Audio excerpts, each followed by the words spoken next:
vuelta a mi canal. Gracias por sintonizarnos una vez más.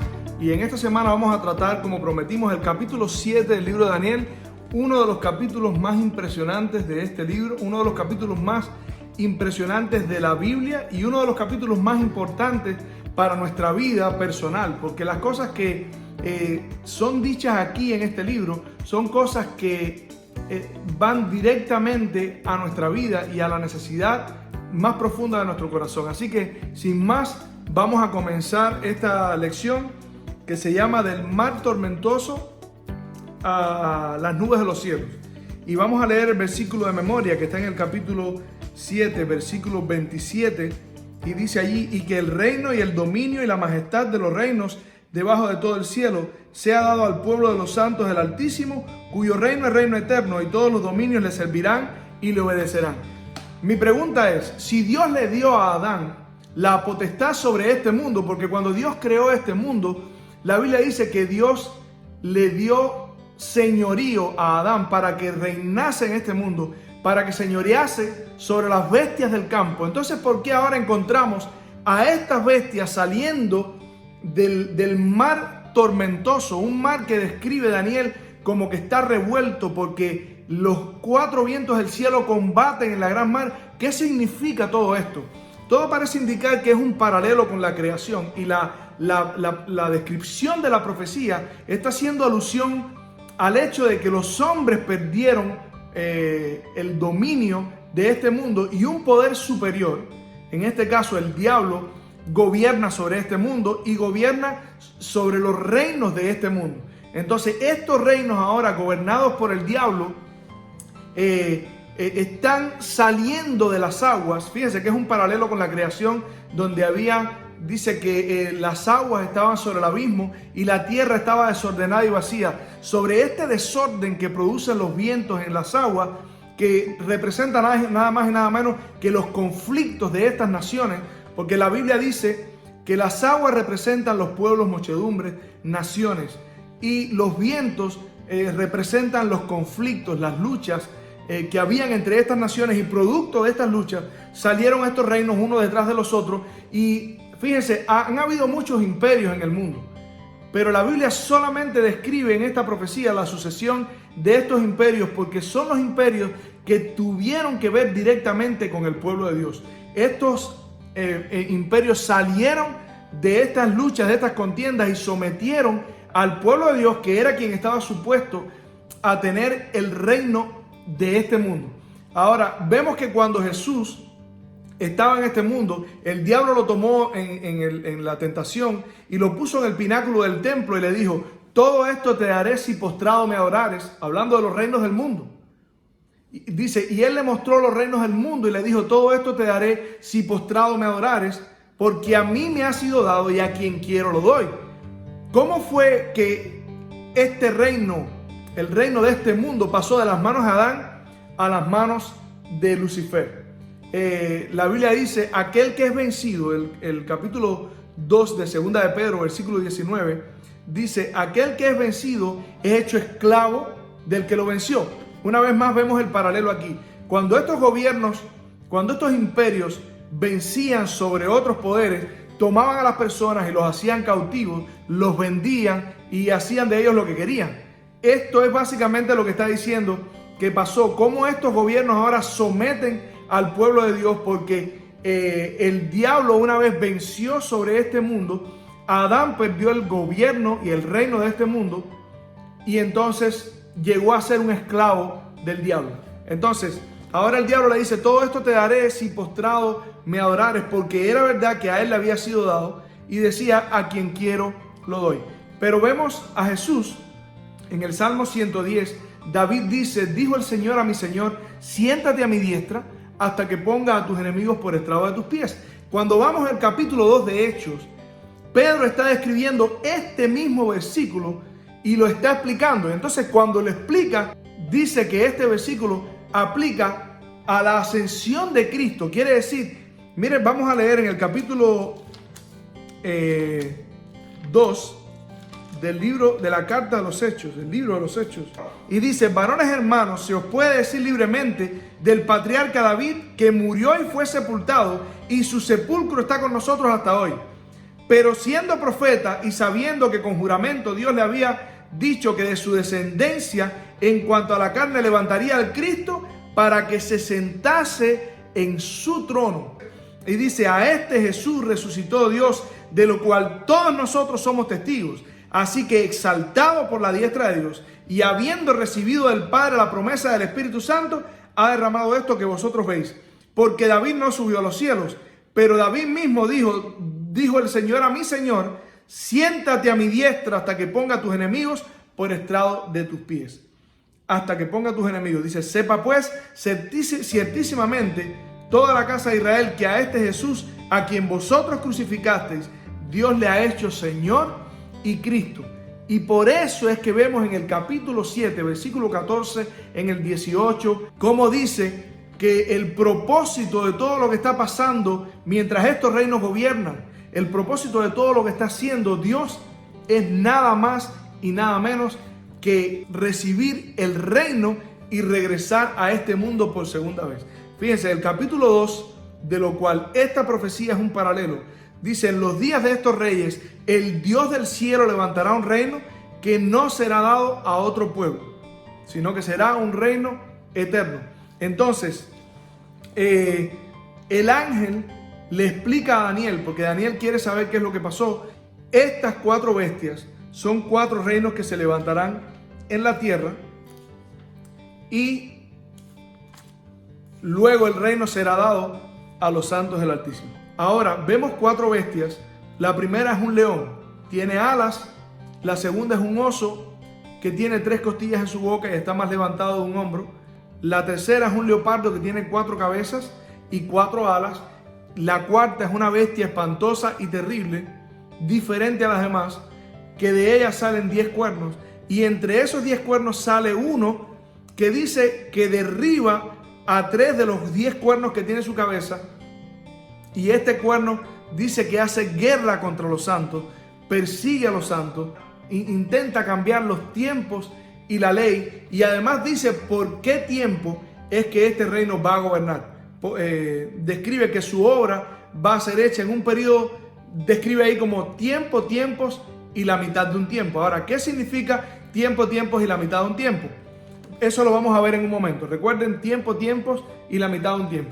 Entonces vemos que el primer reino está representado a través de un león. Estas bestias son bestias híbridas, son bestias que tienen 4 cabezas, tienen alas, cosas que no existen realmente en la creación de Dios.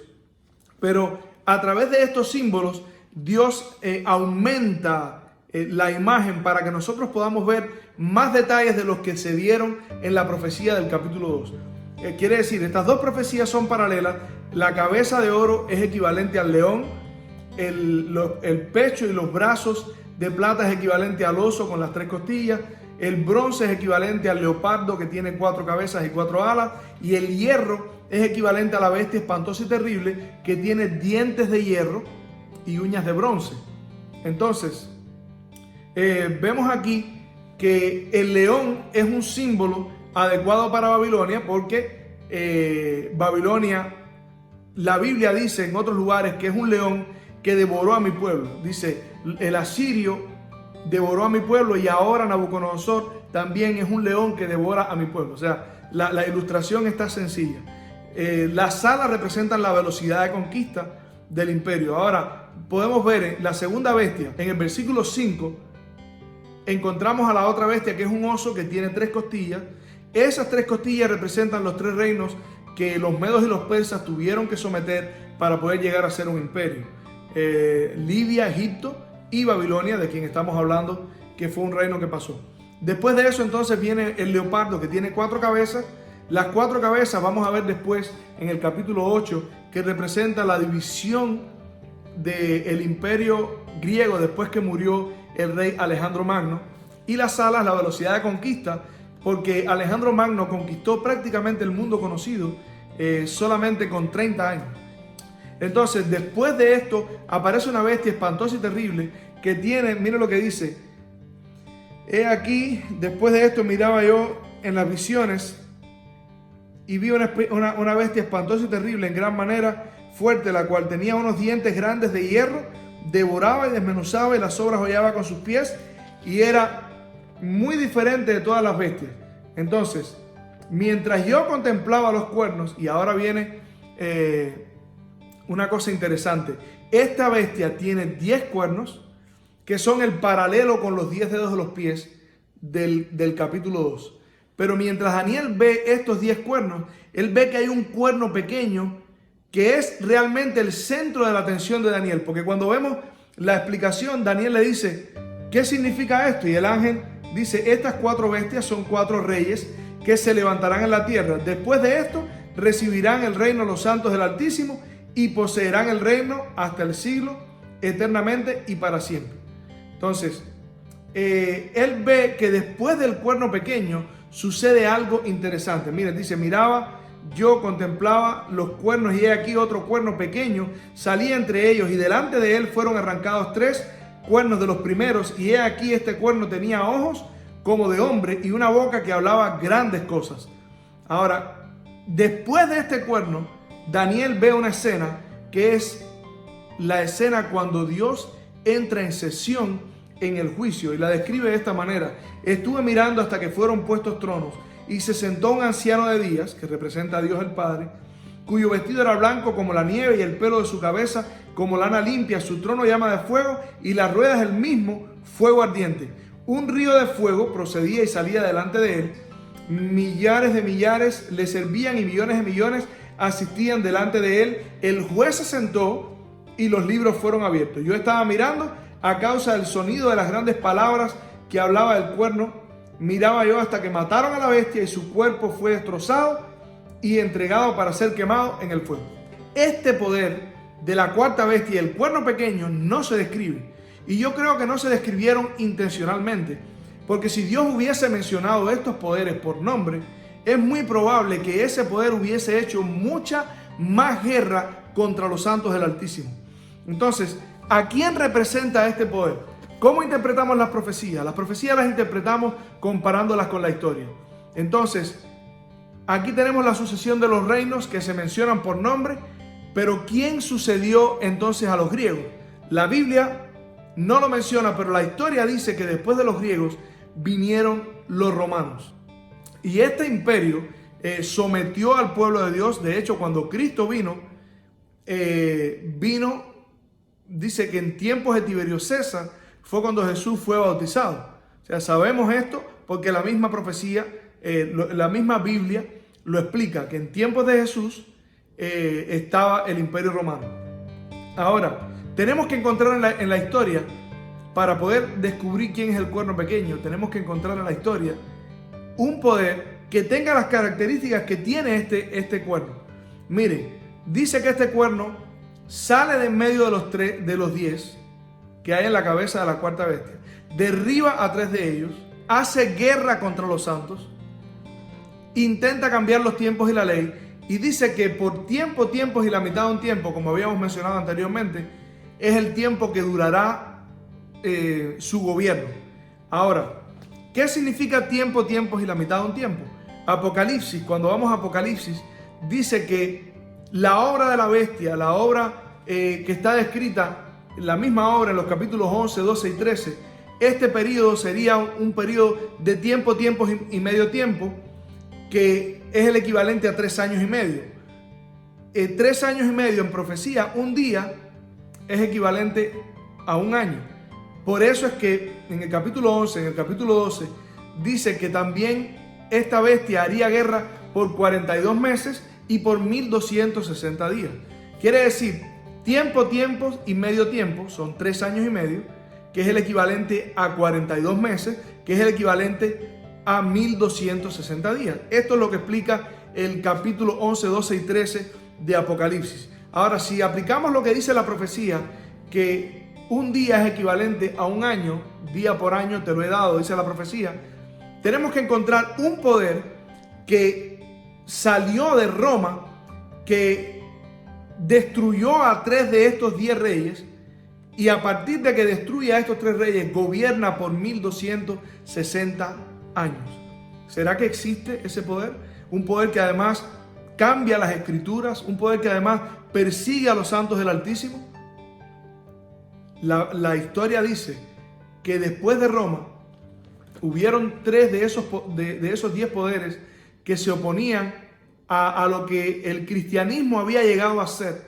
Cuando el cristianismo entró en las cortes de Roma, se apropió del poder político y el papado sucedió a los césares.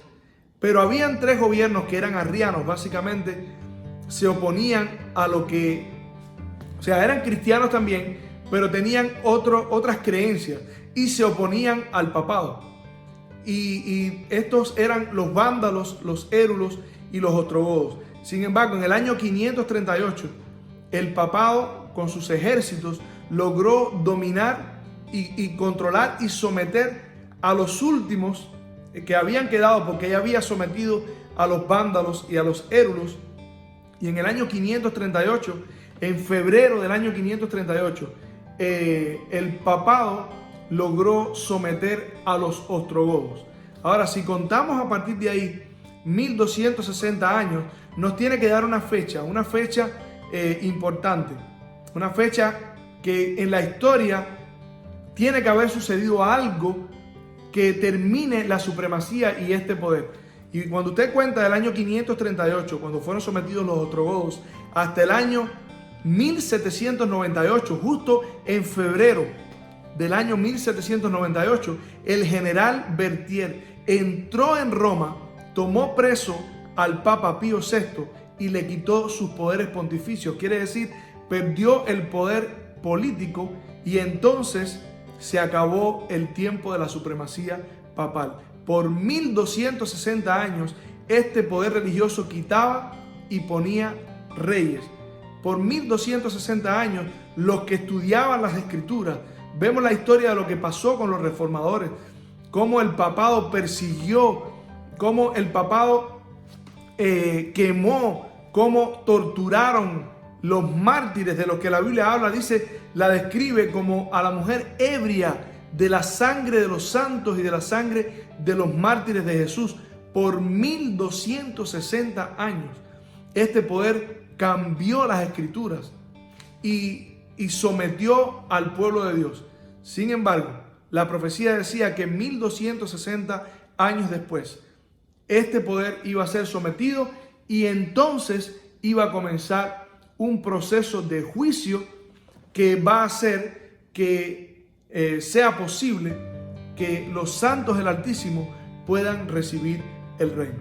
Entonces, vemos en la escena de juicio un momento en que en el versículo 13 dice: miraba yo en las visiones de la noche, y he aquí con las nubes del cielo venía como un hijo de hombre, que vino hasta el anciano de días, y le hicieron acercarse delante de él, y le fue dado dominio, gloria, reino, para que todos los pueblos, naciones y lenguas le sirvieran. Su dominio es dominio eterno, que nunca pasará, y su reino, un reino que nunca será destruido. Quiere decir, la palabra de Dios cuenta cómo el hombre perdió el dominio, el control sobre este mundo, y cómo el diablo, a través de los poderes de este mundo, sometió a los hombres.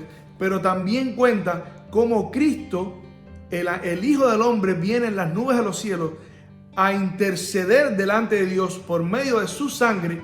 Y es interesante porque en el libro de Hebreos, en la carta a los Hebreos, encontramos ahí algo muy interesante que dice,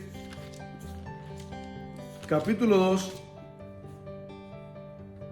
dice: por cuanto los hijos participaron de carne y sangre, él también participó de lo mismo, para destruir por medio de la muerte al que tenía el imperio de la muerte. Por eso es que la Biblia dice: he aquí el reino de Dios con los hombres. ¿Por qué? Porque ahora el rey del universo también es un hombre. Y antes el reino de Dios probablemente estaba en un lugar diferente. Ahora el reino de Dios va a estar en este preciso mundo, donde Dios mismo se hizo hombre y fue sacrificado para salvar a los hombres, porque ahora Él va a retener esa naturaleza de carne y hueso. Va a ser un hombre. Él fue el que ocupó el lugar de donde cayó Adán. Quiere decir, por las edades eternas, Jesús va a ser nuestro representante. Y ese proceso comenzó, según Hechos, cuando Jesús, en día de Pentecostés, entró en el santuario celestial con las primicias para interceder por los hombres, y comenzó la obra de intercesión de Cristo en el santuario celestial. Pero en el capítulo 15 de Primera de Corintios explica que este proceso no termina hasta que el Hijo dice: no tome todos los reinos del mundo y los someta a su Padre. Y el último enemigo que será sometido será el imperio de la muerte. Por eso es que dice que es necesario que Él reine hasta que ponga a sus enemigos por estrado de sus pies.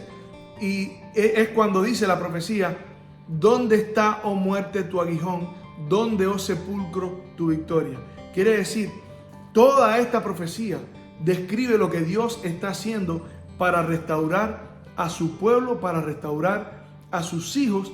Y eso es lo que encontramos en Apocalipsis. En Apocalipsis encontramos un ángel que está en el capítulo 10 con las manos levantadas, que jura por el cielo y por la tierra que no será más el tiempo.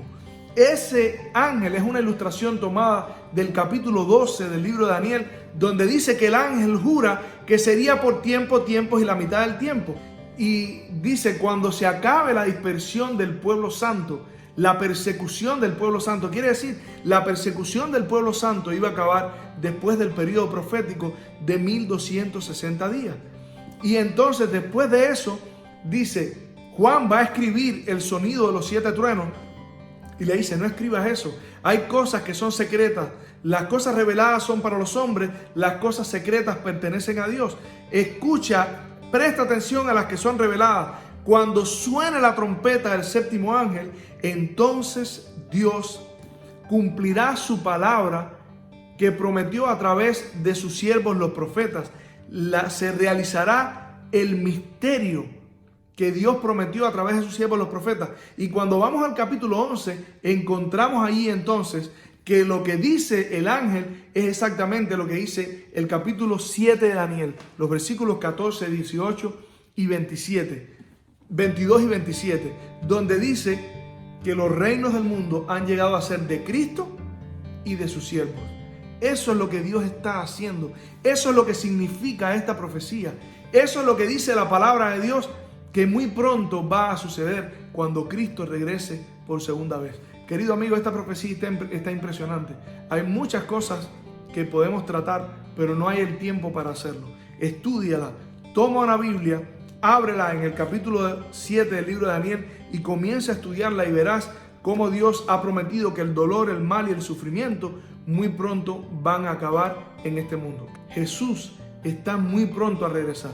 Esta profecía te está diciendo, te está confirmando lo que Jesús dijo a la iglesia: cuando vosotros veáis todas estas cosas, erguíos y levantad vuestra cabeza, porque vuestra redención está cerca. Y esto conociendo el tiempo, que es ya hora de levantarnos del sueño, porque ahora está más cerca nuestra salvación que cuando creímos. Que Dios te bendiga. Gracias por conectarte a nuestro canal. Suscríbete y compártelo. Dale like, dale click a la campanita para que puedas recibir las notificaciones. Y nos vemos en el próximo capítulo. Bendiciones.